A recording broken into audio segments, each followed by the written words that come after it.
അസ്സലാമു വറഹ്മത്തുള്ളാഹി തആല വബറകാത്ത്. ഇന്ന് വളരെ പ്രധാനപ്പെട്ട ഒരു വിഷയത്തെ കുറിച്ചാണ് സംസാരിക്കുന്നത്. അഗർവുഡ് അഥവാ ഊദിന്റെ അത്തർ. ഇത് കേൾക്കാത്തവരായി മലയാളികളുടെ കൂട്ടത്തിൽ ആളുകൾ വളരെ കുറവായിരിക്കും. പക്ഷെ എങ്ങനെയാണ് ഈ ഊദ് ഉണ്ടാക്കുന്നത്, എന്താണ് ഊദ്, അതിന്റെ അത്തർ എന്താണ് എന്ന് പല ആളുകൾക്കും അറിയില്ല. ഒരുപക്ഷെ നമ്മുടെ കേരളക്കരയിൽ വരും ഭാവിയിൽ സാമ്പത്തികമായി വലിയ പുരോഗതി ഉണ്ടാക്കാൻ പോകുന്ന ഒരു കൃഷിയായി നമ്മുടെ ഊദ് ചിലപ്പോൾ മാറിയേക്കാം. ഇന്ത്യയിലെ അസാമിലാണ് ഇതിന്റെ ഉത്ഭവമെന്ന് പറയപ്പെടുന്നു. അസാമിൽ ധാരാളമായി അഗർവുഡിന്റെ അല്ലെങ്കിൽ അകിൽ മരത്തിന്റെ കൃഷിയുണ്ട്. വിവിധ രാജ്യങ്ങളിലും വ്യത്യസ്ത ഇനങ്ങളിൽപ്പെട്ട അഗർവുഡ് ഉണ്ട്. 22 ഇനം അഗർവുഡ് അല്ലെങ്കിൽ അകിൽ മരം ഉണ്ട് എന്നാണ് കാണുന്നത്. അതിൽ അസാമിൽ സുലഭമായി ഉള്ളത് 2 തരം അഗർവുഡ് ആണ്. എങ്കിലും പരീക്ഷണാടിസ്ഥാനത്തിൽ 11ഓളം ഇനങ്ങൾ ഇവിടെ പരീക്ഷിച്ചു വരുന്നു. കൂടുതലായും വിദേശികളാണ്, പ്രത്യേകിച്ചും അറബികളാണ് ഈ ഊദിന്റെ അത്തറും കൂടുതലായി ഉപയോഗിക്കുന്നത്. അവരുടെ വിവാഹാഘോഷങ്ങളിൽ, മജ്ലിസുകളിൽ സുലഭമായി തന്നെ അവർ ഇത് ഉപയോഗിച്ചു വരുന്നുണ്ട്. മജ്ലിസുകളിൽ, വിവാഹ സദ്യകളിൽ പുകയ്ക്കാൻ വേണ്ടി ഉപയോഗിക്കുന്ന ആ ഊദിന്റെ 1 കിലോക്ക് 25,000 മുതൽ ലക്ഷങ്ങൾ വിലയുണ്ട്. 13 ലക്ഷം വരെ വിലയുള്ള ഊദ് ഇന്ന് മാർക്കറ്റിൽ ലഭ്യമാണ്. ഇതിന്റെ അത്തറിനും തൈലത്തിനും 12 മില്ലിക്ക് 3,500 രൂപ മുതൽ ലക്ഷക്കണക്കിന് രൂപ വരെ ഇതിന് വിലയുണ്ട്. എങ്ങനെയാണ് ഇത് ഉണ്ടാകുന്നത് എന്ന് നമുക്ക് പരിശോധിക്കാം. 12-13 വർഷമായി കേരളത്തിലും കൃഷി എന്ന നിലക്ക് തന്നെ ഇത് ആരംഭിച്ചിട്ടുണ്ട്. അത് വിജയകരമാണ് എന്നാണ് നടത്തുന്ന ആളുകൾ പറയുന്നത്.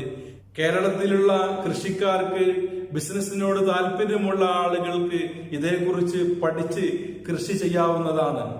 ഇനി എന്താണ് ഊദ് അത്തർ എന്ന് നമുക്ക് പരിശോധിക്കാം. അഗർവുഡിന്റെ അല്ലെങ്കിൽ അകിൽ മരത്തിന്റെ ഉള്ളിലുള്ള കാതലിനു സമാനമായ വസ്തുവാണ് ഊദ് എന്ന് പറയുന്നത്. നാച്ചുറലായി ഈ കാതലുണ്ടാവാൻ അല്ലെങ്കിൽ കാതല് പോലെ ആവരണം ചെയ്യപ്പെട്ട ആ ഭാഗം ഉണ്ടാവാൻ 40 വർഷം അല്ലെങ്കിൽ 50 അല്ലെങ്കിൽ അതിൽ കൂടുതൽ വേണ്ടി വരുമെന്നാണ് ഇതുമായി ബന്ധപ്പെട്ട ആളുകൾ പറയുന്നത്. അത് തന്നെ ആ മരത്തിന് ചില ആളുകൾ പറയുന്നുണ്ട്, മരം കൊത്തിയോ അല്ലെങ്കിൽ വണ്ടുകളോ അതിന് ദ്വാരമുണ്ടാക്കും, എന്നിട്ട് അതിലൂടെ ആ മരം ചെറിയ ദ്രാവകങ്ങൾ പുറപ്പെടുവിക്കും. അത് ചില വണ്ടുകളെ ആകർഷിച്ച് ആ വണ്ടുകൾ ഈ മരത്തിന്റെ ഉള്ളിൽ വന്ന് കൂടുകൂട്ടുകയും അങ്ങനെ അവർ ഒരു തരം ഫംഗസ് പുറത്തേക്ക് വിടും. ആ ഫംഗസിനെ പ്രതിരോധിക്കാൻ വേണ്ടി ആ മരം ഒരു ആന്റിബോഡി സ്വയമായി നിർമ്മിക്കും, ഒരു ആവരണം. ആ ആവരണമാണ് കാതൽ പോലെ ആയിട്ട് മാറുന്നത്. എന്നാൽ അങ്ങനെയല്ല, സ്വയമായി തന്നെ ആ മരത്തിൽ നിന്നൊരു ദ്രാവകം പുറപ്പെടും, എന്നിട്ട് വണ്ടുകൾ വരികയും കൂടുകൂട്ടി അങ്ങനെയാണ് ഈ പ്രശ്നത്തിലേക്ക് വരുന്നു എന്നും പറയപ്പെടുന്നുണ്ട്. ഏതായാലും 40-50 അല്ലെങ്കിൽ അതിൽ കൂടുതൽ കൊല്ലമെടുത്താണ് നാച്ചുറലായിട്ട് ഈ ഊദ് മരത്തിൽ നിന്നും ഉണ്ടാകുന്നത്. എന്നാൽ നമ്മുടെ തലമുറയ്ക്ക് ഈ 40 കൊല്ലമോ അല്ലെങ്കിൽ 50 കൊല്ലമൊന്നും കാത്തിരിക്കാനുള്ള ക്ഷമയില്ലല്ലോ. കാരണം ഇന്ന് നമ്മൾ പൈസ ഇറക്കിയാൽ നാളെ കിട്ടണം അല്ലെങ്കിൽ അടുത്ത കൊല്ലം കിട്ടണമെന്ന ചിന്തയാണ് നമ്മുടെയൊക്കെ മനസ്സിലുള്ളത്. അതുകൊണ്ടാണല്ലോ ഈ മണി ചെയിൻ ബിസിനസ് ഒക്കെ ഇങ്ങനെ തടിച്ചു കൊയ്ത്ത് വളർന്നു വരുന്നത്. ഞാൻ ആ വിഷയത്തിലേക്ക് പ്രവേശിക്കില്ല. ഞാനതിനെ കുറിച്ച് നന്നായിട്ട് തന്നെ 1-2 വീഡിയോസിൽ വിശദീകരിച്ചിട്ടുണ്ട്. അതിന്റെ ലിങ്ക് ഞാൻ താഴെ കൊടുക്കാം. 2002 ആർട്ടിഫിഷ്യലായി ഈ ഊദ് നിർമ്മിക്കാനുള്ള ചില വിദ്യകൾ ഓസ്ട്രേലിയയിൽ കണ്ടുപിടിച്ചിട്ടുണ്ട്. അത് പെട്ടെന്ന് മൂവായിട്ടില്ല. അതിന്റെ ചിലവ് കാരണം, ഭാരിച്ച ചിലവ് കാരണം പെട്ടെന്ന് മൂവായില്ല. പിന്നീട് ചെലവ് കുറഞ്ഞ സംവിധാനങ്ങൾ വന്നപ്പോൾ ഇപ്പോൾ അത് വ്യാപകമായിട്ട് തന്നെ എല്ലായിടത്തും ഈ നിലക്ക് തന്നെയാണ് ഊദ് നിർമ്മിച്ചുകൊണ്ടിരിക്കുന്നത്. ഒരു മരത്തിന് 6-8 വർഷം പ്രായമായി കഴിഞ്ഞാൽ ഒന്ന് രണ്ട് രീതിയിലാണ് അത് ചെയ്യുന്നത്. ഒന്നാമത്തെ രൂപം, മരത്തിൽ ഡ്രിൽ ചെയ്ത് ദ്വാരങ്ങൾ ഉണ്ടാക്കി പേസ്റ്റ് രൂപത്തിലുള്ള ഫംഗസ് കടത്തിവിട്ട് ചെറിയ മരക്കഷ്ണം കൊണ്ട് ആ ദ്വാരം അടക്കുന്നു. അത് ചിലപ്പോൾ വലിയ മരമാണെങ്കിൽ ഏകദേശം 100ഓളം ഡ്രിൽ ചെയ്ത് ദ്വാരങ്ങൾ ഉണ്ടാക്കും. അതേപോലെ ഡ്രില്ല് കൊണ്ട് ദ്വാരം ഉണ്ടാക്കി അതിലേക്ക് ലിക്വിഡ് ഇഞ്ചക്ട് ചെയ്യുന്നതായിട്ട് കാണുന്നു. അതേപോലെ നിരവധി ആണികൾ അടിച്ചു കയറ്റി അങ്ങനെയും കാണുന്നുണ്ട്.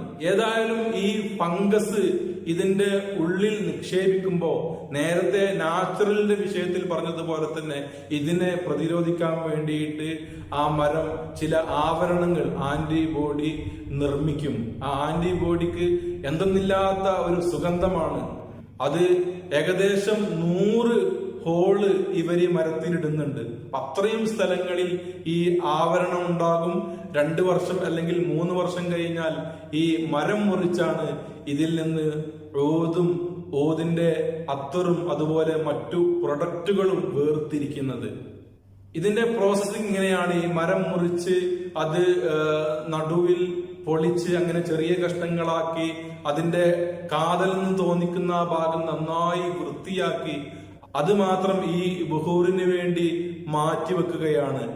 അതിൽ നിന്നും ബാക്കി വരുന്ന വേസ്റ്റുകൾ അല്ലെങ്കിൽ ചെറിയ ചെറിയ കഷ്ണങ്ങൾ, അതിൽ നിന്നാണ് പിന്നീട് എണ്ണ അല്ലെങ്കിൽ തൈലം ഉണ്ടാക്കുന്നത്. ഈ ചെറിയ കഷ്ണങ്ങൾ ഒരു ഡ്രമ്മിലോ അല്ലെങ്കിൽ ബക്കറ്റിലോ നിക്ഷേപിച്ച് ദിവസങ്ങളോളം അങ്ങനെ ഇട്ട് വെക്കുകയാണ്.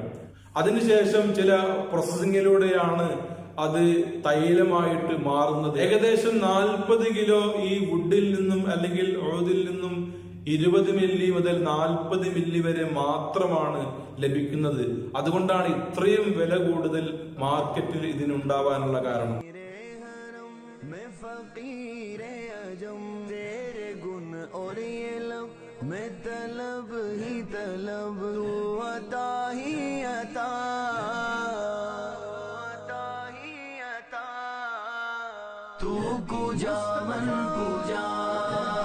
ഈ ചാനൽ ഇനിയും സബ്സ്ക്രൈബ് ചെയ്യാത്തവർ ഇപ്പോൾ തന്നെ സബ്സ്ക്രൈബ് ചെയ്യുകയും നിങ്ങൾക്ക് ബുദ്ധിമുട്ടാവില്ലെങ്കിൽ ആ ബെല്ലൈക്കൺ ഒന്ന് പ്രസ് ചെയ്യുകയും വേണം.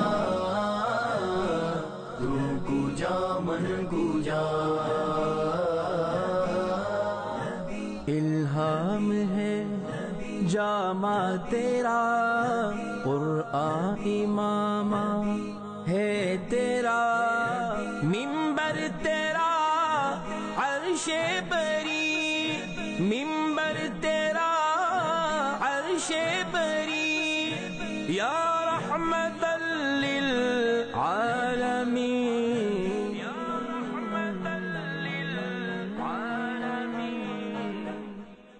पूजा मन पूजा तू पूजा मन पूजा तू पूजा मन पूजा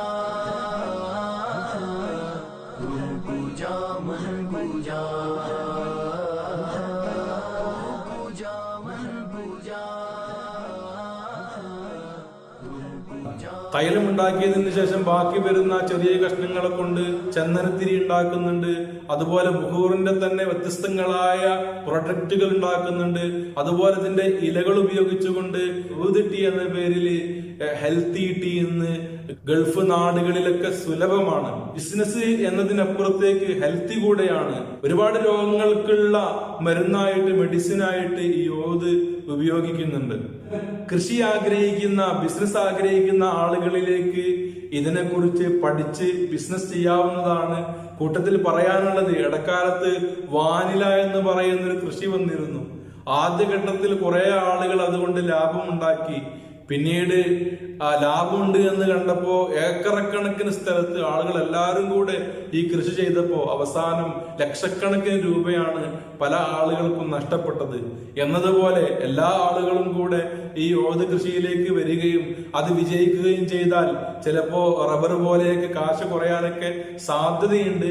ഏതായാലും ഈ വിഷയങ്ങളൊക്കെ പഠിച്ച് മനസ്സിലാക്കി കാശുണ്ടാക്കാൻ പറ്റുന്ന അല്ലെങ്കിൽ ബിസിനസ് നടത്താൻ പറ്റുന്ന വലിയൊരു ഏരിയ സാധ്യത ഇതിലുണ്ട് എന്നാണ് എനിക്ക് അഭിപ്രായപ്പെടാനുള്ളത് ഇതിന്റെ തൈകൾ നമ്മുടെ നാട്ടിൽ കിട്ടാനുണ്ട്.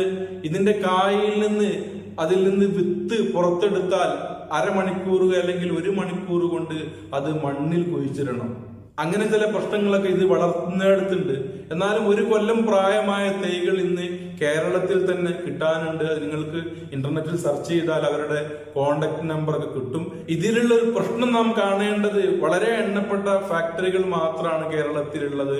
5-8 വർഷമായിട്ട് നമുക്ക് ഈ ഫംഗസ് ഇഞ്ചക്ട് ചെയ്യണമെങ്കിൽ ഈ ടീമിനെ ബന്ധപ്പെടണം. 11,000, 15,000, 20,000 ഇങ്ങനെയൊക്കെയാണ് ഇത് ഇനാഗുറേറ്റ് ചെയ്യാൻ വേണ്ടി അല്ലെങ്കിൽ ഫംഗസ് കുത്തിവെക്കാൻ വേണ്ടി വരുന്ന ചിലവ്. അപ്പൊ അതിന് വളരെ കുറഞ്ഞ ടീം മാത്രമേ ഉള്ളൂ. അതുകൊണ്ട് തന്നെ അവര് തന്നെ ഇഞ്ചക്ട് ചെയ്യുന്നു, അവര് തന്നെയാണ് നമ്മുടെ കയ്യിൽ നിന്ന് ഈ മരം വാങ്ങുന്നത്. അതല്ലാതെ വളരെ വിപുലമായ മാർക്കറ്റൊന്നും ഈ മരം വിൽക്കാൻ നിലവിലെ സാഹചര്യത്തിൽ ഇല്ല എന്നുള്ളത് അതൊരു പ്രശ്നം തന്നെയാണ്. കാരണം ഇത് വാങ്ങാൻ കുറെ ആളുകൾ ഉണ്ടാകുമ്പോഴാണ് ഇപ്പൊ നമ്മുടെ കയ്യിൽ തേങ്ങയുണ്ടെങ്കിൽ അടക്കയുണ്ടെങ്കിൽ നമ്മുടെ നാട്ടിലുള്ള അറിയുന്ന കടകളിലേക്ക് അല്ലെങ്കിൽ ടൗണിലുള്ള ഒരു കടയിൽ കൊണ്ടുപോയി നമുക്ക് വിൽക്കാം. അവിടെ പറ്റിയില്ലെങ്കിൽ അപ്പുറത്തെ കടയിൽ വിൽക്കാം. പക്ഷെ ഈ ഊതിന്റെ വിഷയത്തിൽ വളരെ എണ്ണപ്പെട്ട ഫാക്ടറികൾ അല്ലെങ്കിൽ ഇത് വാങ്ങുന്ന ആളുകൾ മാത്രമേ ഉള്ളൂ. ആ ഒരു പ്രശ്നം ഈ വിഷയത്തിലുണ്ട്. അത്തരം വിഷയങ്ങളൊക്കെ നന്നായിട്ട് പഠിച്ച് പറ്റുമെങ്കിൽ ഈ കൃഷി നിങ്ങൾക്കും ചെയ്യാവുന്നതാണ്.